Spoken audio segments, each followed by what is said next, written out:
everyone. Well, thanks so much for joining. Welcome to our Transparency Talk series. What is Transparency Talks? You're probably thinking, well, it's a series of educational webinars that we're going to be holding throughout 2024, and it's going to give you direct access to a range of internal and external subject specialists here at Vegware, but also external people that we know that will be able to come and talking to us. You're coming along to this webinar today. This webinar is going to explain all about greenwashing and the Green Claims Code. So, a little bit about what we're going to talk about. I'm going to kick off with some introductions. Then we're going to talk about what is greenwashing.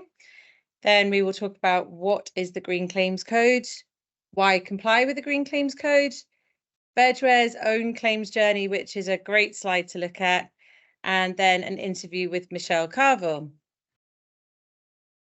The Q&A panel is now open for you guys to ask questions. Please do, throughout the webinar, it'll be open.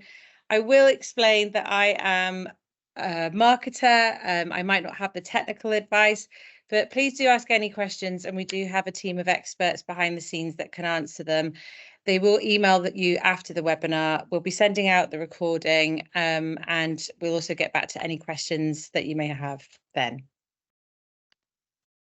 So a little bit about who's presenting today. Well, you've met me. I'm Kelly. I'm the head of marketing here at Vegware. And later on, we're going to be speaking to Michelle Carvill, who is a sustainable marketing consultant. She champions sustainable marketing and leadership and is really knowledgeable about the Green Claims Code. So let's begin. Let's talk about greenwashing. That's why we're all here. I'm going to discuss 6 types of greenwashing that you might come across when you do some research of your own.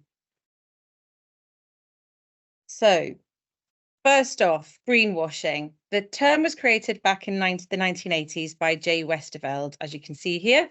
And the definition of greenwashing is behaviour or activities that make people believe that a company is doing more to protect the environment than it really is. So let's look at those 6 types that I was talking about. First off, we've got green labelling. Well, green labelling is where companies will use eco labels to falsely claim a product or service is more sustainable than it actually is. So that actually misleads consumers. So the example we've got here is Unilever's cleaning brand Persil. And back in 2022, they released an advert in which they claimed Persil was kinder to our planet. And the advert actually featured children picking up litter on a beach. Well, the Advertising Standards Authority, or the ASA, now you're going to hear that quite a lot throughout this webinar, they said that the advert's claim wasn't backed up with evidence. So they banned it after they concluded that the basis of the claim, kinder to our planet, had not been made clear. Now, the next example, the next term we've got here is misleading or false data. So this is where companies will often fabricate data or fund research to produce misleading data that improves their image. So the example you can see here is the hydrogen-powered Hyundai Nexo car, which was launched back in 2019. They described the car as so beautifully clean that it purifies the air as it goes. Now, I don't know about you, but that sounds too good to be true to me. And the ASA back in 2021 also ruled that it was. They found that while the car did filter incoming air, it still released pollutants from tyre and brake wear, so it ruled it misleading. Next up, we've got green lighting. Now, this is where companies use marketing to point out particular green features of its products or services. And that diverts attention away from poor environmental practices that they're performing elsewhere. So the example here is we've got HSBC, and there were a lot of complaints to the ASA over posters that appeared on the high street up to the lead to COP26 climate change conference. The adverts highlighted how the bank had actually invested $1 trillion in climate initiatives, so climate-friendly initiatives, and that's such as tree planting or helping clients hit climate targets. But despite this, they were still financing investments in businesses that emitted large levels of carbon dioxide and other greenhouse gases. So the ASA looked at that and said, we concluded that the ads omitted material information and therefore were misleading. So next one here, greenwashing. So greenwashing is where corporate communications deliberately underplay, underreport, and hide data on sustainability. So the example you'll see here is H&M's Conscious collection, and that featured clothes made from organic cotton and recycled polyester. But actually, H&M's overall business practices have been criticised as not being sustainable, such as overproducing clothes leading to excess waste. This one is green shifting. I bet you didn't realise there were so many types. So this involves transferring responsibility to consumers in kind of a bit of a blame game. And companies do this by highlighting consumer choices rather than their sustainability strategies. And this diverts attention away from their own environmental responsibilities. So an example here is BP's Know Your Carbon Footprint campaign. They launched a carbon calculator and they invited their customers to share their pledges for reducing emissions. And within the same year, BP also spent millions on an advertising campaign about its low carbon energy and cleaner natural gas, where actually, in reality, more than 96% of its annual expenditure was still on oil and gas at the time. So now we've looked at all these types of greenwashing, you might be sitting there thinking, well, why should I care about all this? Well, actually, there's quite a few reasons why you should. So let's talk about them. So we've got misleading information. So greenwashing can actually mislead consumers by providing false or exaggerated information about a product's environmental impact. So this can lead to the consumers making choices based on misinformation.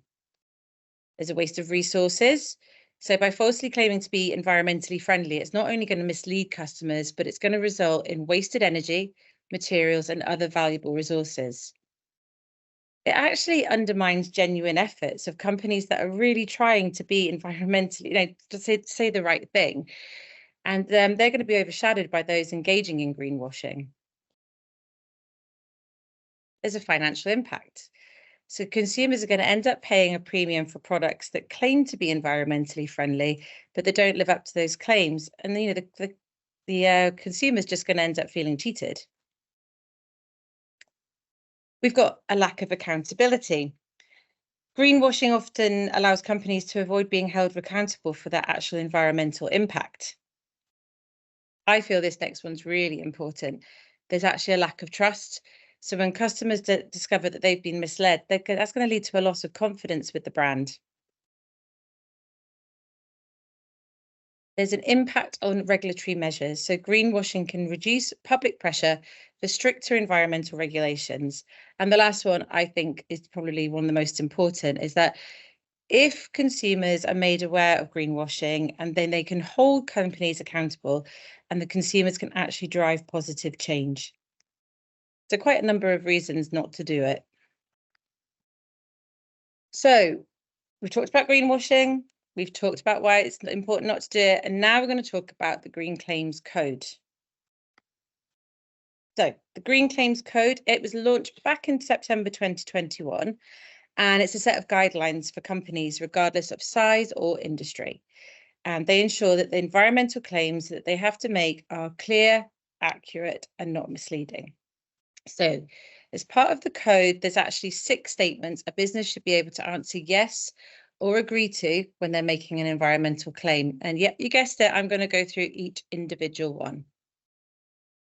So the first one is here.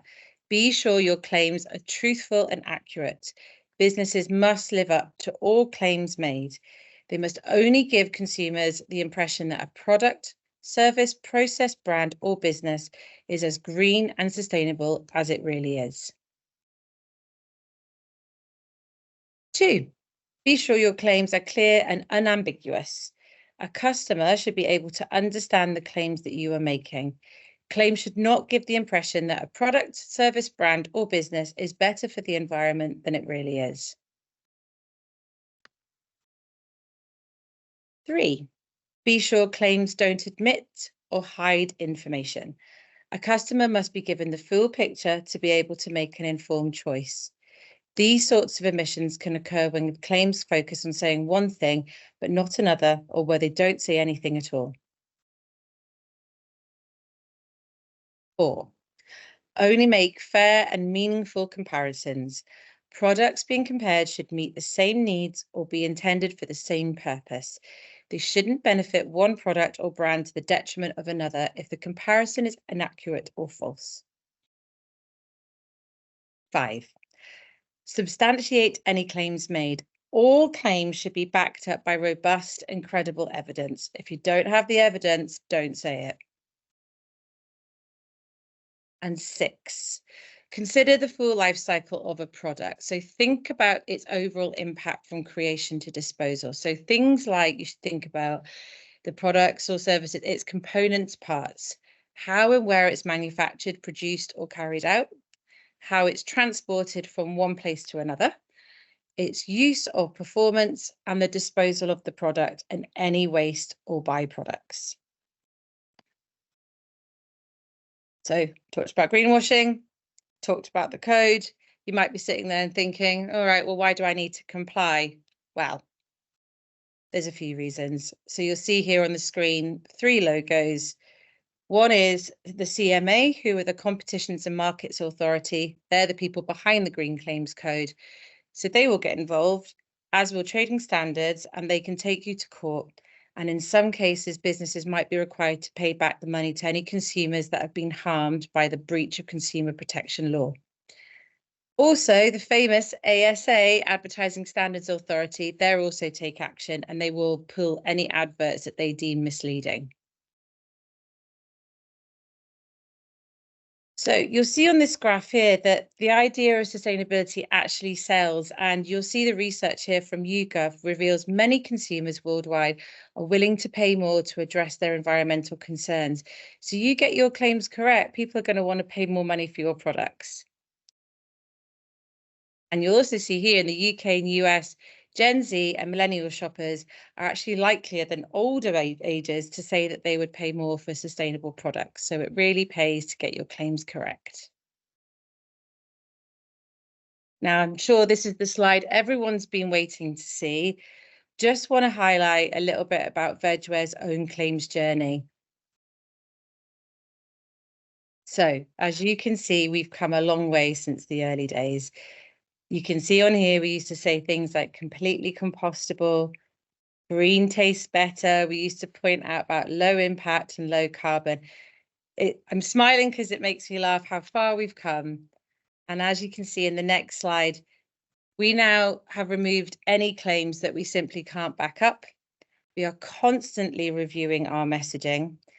We're also ISO 9001 and 14001 accredited, so our messaging is regularly audited. We also have an amazing team of environmental experts who are on hand to check our claims, but also any claims that customers want to go out with. So now I'm going to bring Michelle in to have a bit of a Q&A and interview with Michelle. Hi, Michelle. Hi, afternoon, Kelly. Hi. So I've got some questions that I'm going to ask Michelle, and she's going to answer them for us. So the first one we've got, Michelle, is what is sustainable marketing and why is it important? Okay, so the way we approach sustainable marketing is really aligned with these 3 strands. So we think that when you talk about sustainable marketing, it's marketing, but it has these 3 key elements that we consider. One is that it's aligned strategically with the objectives of the business. So if the organization has got a sustainability agenda, perhaps it's got specific commitments and targets, maybe decarbonisation targets, maybe aligned with brand purpose, particularly in social impact organizations, there is that strategic alignment. It isn't something that kind of sits on the side, that there's a CSR team or a sustainability team that kind of sit outside and are just trying to manage this themselves. It's actually aligned strategically. It's part of the boardroom discussions and agenda. It's resourceful, it's managed, it's planned for. So the first thing is it's strategically aligned. The next thing is that where there is sustainability plans and agendas, often it's very outwards facing. The priority is let's communicate about this to our audiences externally. And often what is missing is that internal alignment. So when we talk about sustainable marketing, we talk about A, it needs to be strategic, and B, it needs to be embedded and ingrained throughout the whole culture and organization. So that means that there is that internal alignment, and there is employee engagement around that. There is effective internal communications.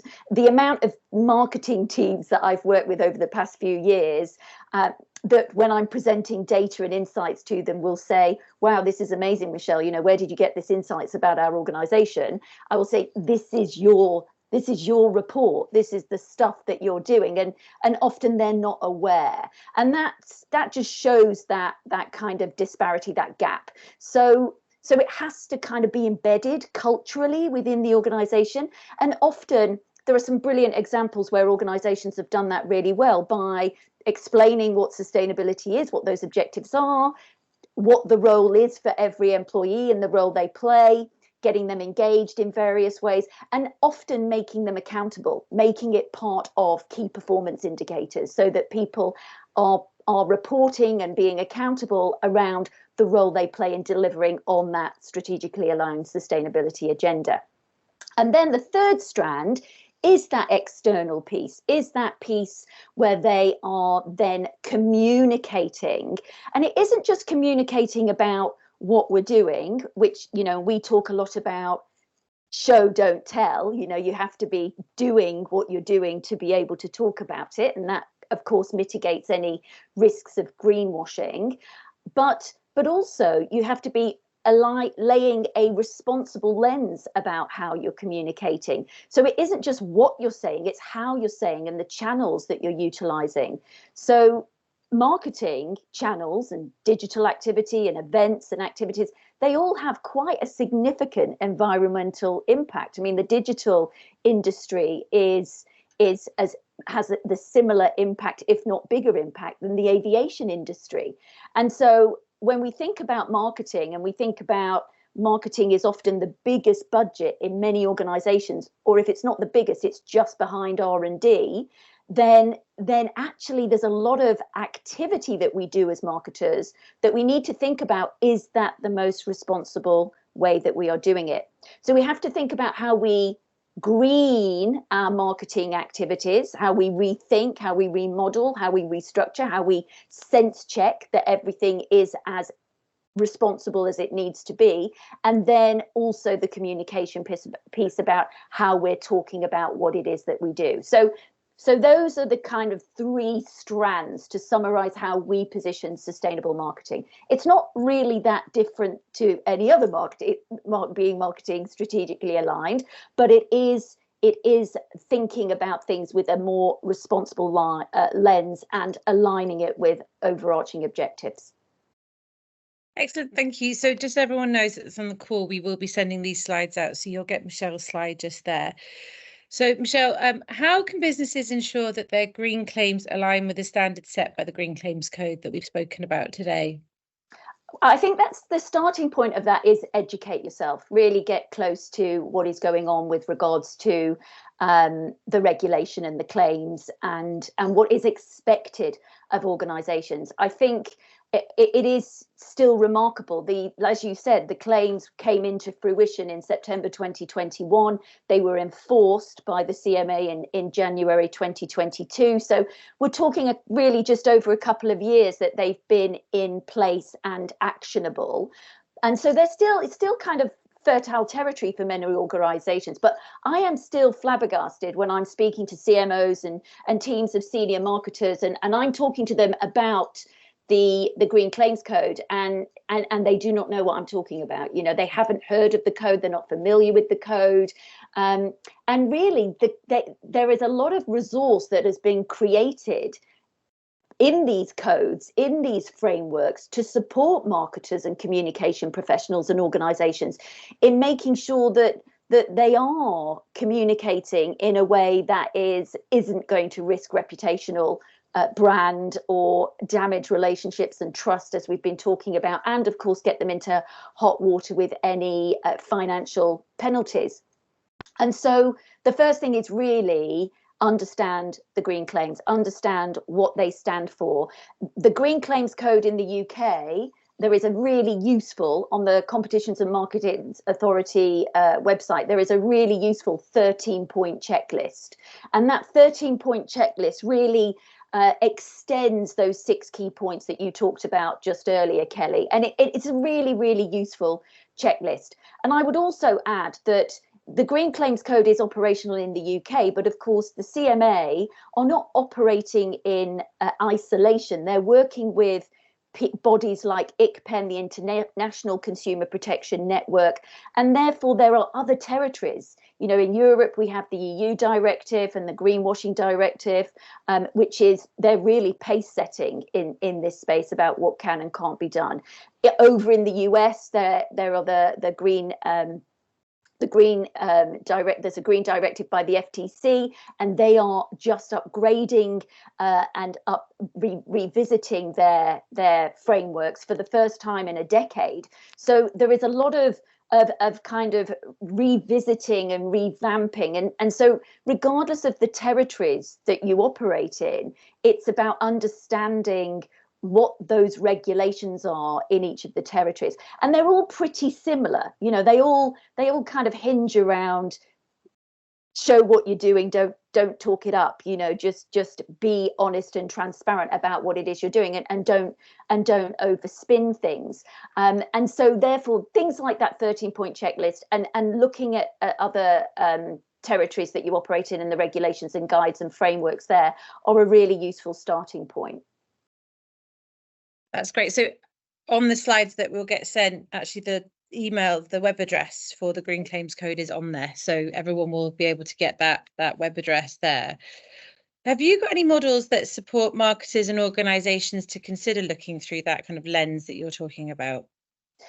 I mean, we do. We have a few models around. I mean, we've taken the 7 Ps, for example, in marketing, that most marketers will be familiar with, and we have extended those out with a responsible lens around each particular piece. And of course, that isn't just all about greenwashing and communication, because if we're talking about product development, then we're thinking about end of life, we're thinking about waste, we're thinking about can we give the consumer a role, circularity, all sorts of different elements would come into that aspect beyond what marketers would ordinarily be thinking about products. So we've taken every one of the P's and extended it. And of course, when it comes to promotion, that therefore has the element about, are you aligned with the regulation? Can you say what it is that you're saying? Have you sense checked?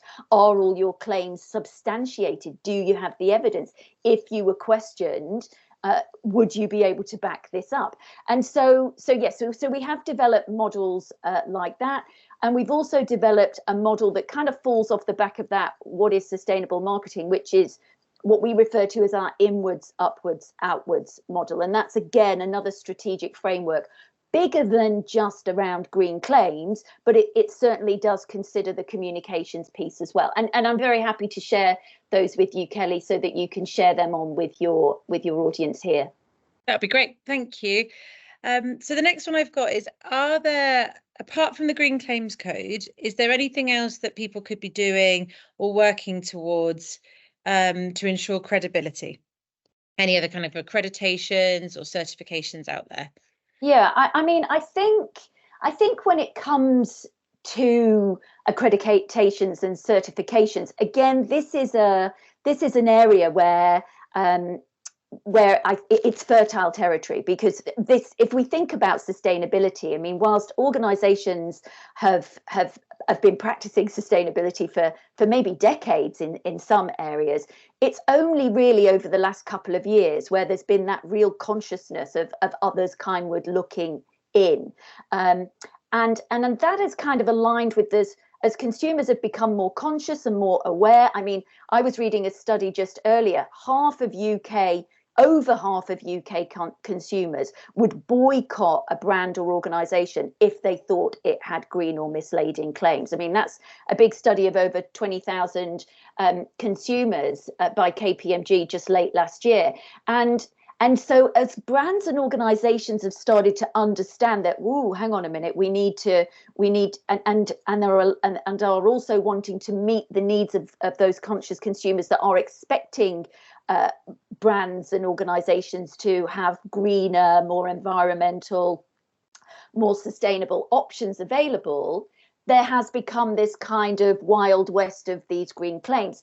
So I think you mentioned yourselves that ISO and those accreditations where you are regulated, where you are actually having to be check and are audited about the things that you are saying.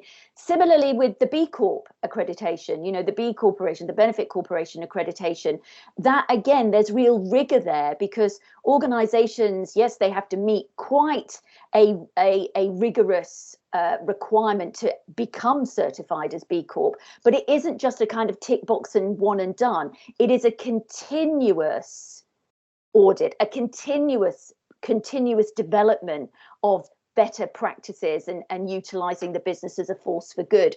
And so all of that maps into the level of responsibility and the consideration that you will have around the types of claims you are making. So whilst there isn't something that currently says tick the box, this is a green claim that, you know, has got the red light, and there are organisations. I remember having a conversation with Consumers International, and they are working again with a lot of these consumer protection bodies on a formula or on some kind of way of making it simpler for the audience, for consumers to understand that, yes, this genuinely is a green product. Yes, this genuinely has met some rigour. So, you know, above the ISOs and above B Corps, I think we're going to start to see things coming into place, maybe a red, amber, green traffic light system. But at the moment, that isn't there around how sustainable, how green is this claim, authentic.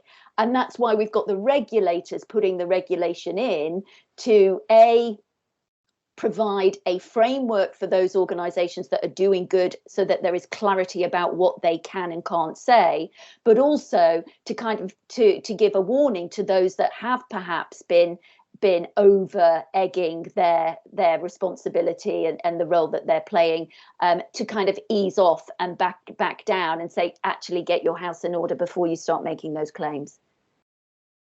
That's great, thank you. So following on from that, can you share, or do you have any success stories of companies that actually have implemented the code and seen any positive results? I mean, again, it's quite a new piece of regulation. I have personally been working with myself and Gemma as part of our Can Marketing Save the Planet consulting and education work, have been working with a global organization, a big media organization, who have been, they are keen to get it right themselves, but also they have a significant influence on hundreds, if not thousands, of other organizations that they're working with. Their commercial team is working in advertising, media, and therefore they don't want to just sanction ads that are going out there. They want to be able to give support and steer to those clients to say, actually, is that substantiated? Actually, have you thought about this? And so they're using the Green Claims Code, but also another really useful framework, which is the International Chamber of Commerce has a responsible marketing guidelines framework, and it's quite detailed, but it's really useful. It goes beyond the 6 points and the 13-point checklist. It really drives into the detail of marketing communications. And so from that perspective, what they've done is kind of created their own framework as to what we will and what we won't say and what we can advise to our clients about best practice when it comes to green claims. So they've studied it, they understand it, and then they have created a simplified framework aligned with with these regulations that means that their commercial teams have resources to be able to be very informed themselves if they see something and spot any red flags, but also be educated and therefore confident to be able to communicate that out. So I would say that it's how you're going to utilize the code. These codes and these frameworks, we interviewed Cecilia Parker Arana, who is the Director of Consumer Protection at the Competitions and Markets Authority, and you know, we said to her, look, it's a big piece of regulation. Can you just kind of summarize it in 30 minutes for our listeners, Cecilia? And she said a couple of things. The first thing was that let's be clear that this regulation is a framework to support organizations. So they want organizations to get this right, because many organizations are doing really good stuff but are worried about what they're saying, because in case it is taken the wrong way. And I think there are a few definitions of greenwashing. One is, as you've mentioned, where people are choosing not to talk about certain things because it's not as desirable or maybe attractive as it needs to be. But there's also that aspect of those organizations that are doing really well, but they're concerned, they're scared, they're risk averse about putting anything out there because maybe it could be deemed as misleading. And so, as Cecilia said to us, these frameworks have been created not to beat everybody over the head and say, but also to give absolute clarity and guidance to say, this is what you can safely talk about. And if you're doing this stuff, share it, because we need to raise the bar. You know, we need these exemplars. We need people talking about the great stuff that they're doing so that it raises the game for everybody else. And so too, are they providing that guidance so that those organizations that maybe were not being as truthful, about what it is they're doing, or omitting to talk about some of the things that maybe they're not doing, as in that case that you mentioned with HSBC. They talked about the good stuff they were doing, but they left out the big 96% of the other stuff that they weren't doing. And so just by giving guidance, it kind of levels the playing ground rather than just allowing these elements to go out. So what I've seen working, to come back to your original question, is that they take those guidelines, they own those guidelines for themselves, they make it simple and contextual and useful, and then that is how it is being used. Yeah, certainly for Vegware, we make sure that we explain to our customers, we've got a custom print service.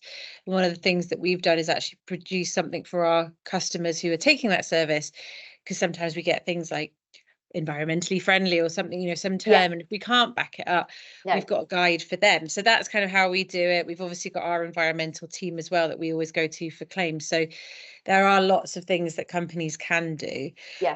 How can the consumer, so if we stop talking about businesses but we talk about consumers now, how can a consumer make a complaint if they think that they've seen a company greenwashing? Well, they can go to, you mentioned the ASA, the Advertising Standards Authority. They can go to the ASA directly, as many people do, about all sorts of things, not just about green claims, but if they get offended by an ad or anything like that. So there's go to the ASA. You can go to the Competitions and Markets Authority. They have a link online. When you go to their website, you can see make a complaint. They make it really easy for people to share their complaints. There's also organizations like greenwash.com, which is a NGO, which is again supporting people, consumers, to have the right advice and understand what they can do and can't do, and about making claims. There are also little kind of guerrilla accounts and things out there, and kind of activist accounts out there on Instagram and other platforms across social media, who are calling out greenwashing and who are encouraging others to also call out greenwashing and kind of giving instruction. So I think there's one called Greenwash My Balls, and all sorts of You know, there's a few of them, and these are kind of little, but we say that, but they've got, you know, thousands and hundreds of thousands of followers that are kind of supporting people in actually saying, well, if you're not happy about it, do something about it. So there is the wisdom or the impact of the crowd that is also being, so there are these formal ways that you can go to, formal avenues, and then of course you may be influenced by one of these less formal, but they are giving you then the right trajectory of where to go to. Okay, so looking at the time, I'm just going to go through a couple more of the questions that we've got for you. So can you give examples of penalties or consequences for companies that have been found in violation of the code? Do you have any at all? Well, there are. If you go on the Competitions and Markets Authority site, and indeed on the ASA site, you can go and see all the claims, and you can go and see all the very clearly what's in progress. So many of them are still in progress because it's new and this is a legal process. Remember, this is enforcement by law, so these are court cases, so nothing happens quickly. The ASA is less about penalties and more about we're just removing your ads, and those ads are being banned, as you've shown in some of those elements. But there are some studies coming out whereby, for example, you mentioned H&M, Decathlon, they were fined 500,000 euros by and the authorities in the Netherlands. And this is the other thing to think about, that each jurisdiction has its own way of dealing with things. And of course, 500,000 euros, you know, for H&M and Decathlon is nothing. However, the CMA's penalty is 10% of global revenue. And so some of these penalties are really significant.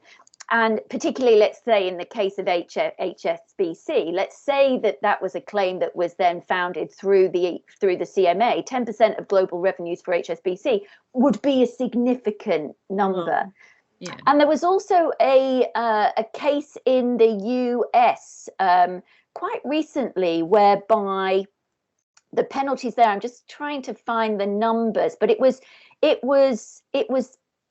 the millions. I mean, I think it was 5.5 million. That was it's quite a new case that's just come out in the US. Yeah, 5.5 million. It was with Cole and Walmart's challenge. They'd said that something was made of bamboo, and there was this eco claim. It wasn't made of bamboo. They were challenged, and it was Walmart that had to pay 5.5 million total in FTC settlements, and of course these penalties then continue. So it's interesting. And Deutsche Bank in Deutsche Bank, they had to pay 25 million to end a US probe into greenwashing and other issues about their investments. So these penalties are coming to the fore from other jurisdictions, from other elements. In the CMA, we haven't really seen any major fines yet because, as you will see if you go to their site, most of the cases are in progress. Okay, so the last question I've got, you'll be thankful for, is I just would like to know, and I'm sure people on the call would like to know, what resources or support are available for businesses that are looking to implement the code. Obviously, we know that they can go to the CMA website where the 13-point guides are there. When we send these slides out as well, at the last slide, we'll actually have loads of useful links that I've certainly found useful from doing this work. But yeah, do you know of any other ones that might be useful for people to go and look at? I do think the ICC framework, the ICC responsible marketing guidelines is really useful. And I think it's a very detailed starting point that kind of consolidates all of the key points from all of the global different directives. And so I do think that is a useful, it's detailed, but I think it's a great starting point for an organization to kind of go through, really dig into the detail, figure out what's contextual for them, and then develop their own guide, as I said earlier. And we, on our Can Marketing Save the Planet website, we have a learning zone, and in there, because these regulations and things are changing, it's quite fast paced at the moment about how many different things are changing. You know, there's a big case going on in Singapore. There's something going on in the Middle East. You know, these areas were not being kind of looked at before. And these regulations now are coming into place in China and other areas. And so what we're doing in our Learning Hub, particularly in the greenwashing and regulation tab, is keeping it up to date. So as soon as things change, we put the information into there. So everything is consolidated into one place. So I would say to your audience, please do tap into the Learning Zone, because there's a lot of resources there. It's all free. It's all updated as things change. And often it's difficult to try and keep tabs on where everything is. So that's we're solving our own problem through the Learning Zone. So please feel free to go and visit it. Great. And we'll put the link on these slides here. So that was my final question. So thanks, Michelle. I really do appreciate you coming on today and being able to answer those questions for us. We've actually run out of time for any questions that have come. But as I said at the start, if there is any questions that have been asked, then we'll get back to you by email. So all that really remains for me to say is, on behalf of me and Michelle, thank you so much for coming, is to say thank you to everyone here that's on the call to join. Before I finish, as I said, Transparency Talks is actually a series of webinars that we're going to be running. So we've got our next one planned already. We're very, very organised here. So the next one is on Tuesday, the 19th of March at 2 o'clock, where we're going to be sharing some results from a recent research project, which has been run as part of Compostable Coalition. So as you see here, it's the psychology of getting packaging into the right bin. So if you want to find out more, you can either scan the QR code here that's on the screen, or we'll send this presentation out later on the week and you'll get the link there. So thanks, everyone. And yeah, we'll speak to you soon. Thanks. Bye-bye. Thanks, Michelle. Thank you. Bye. Bye.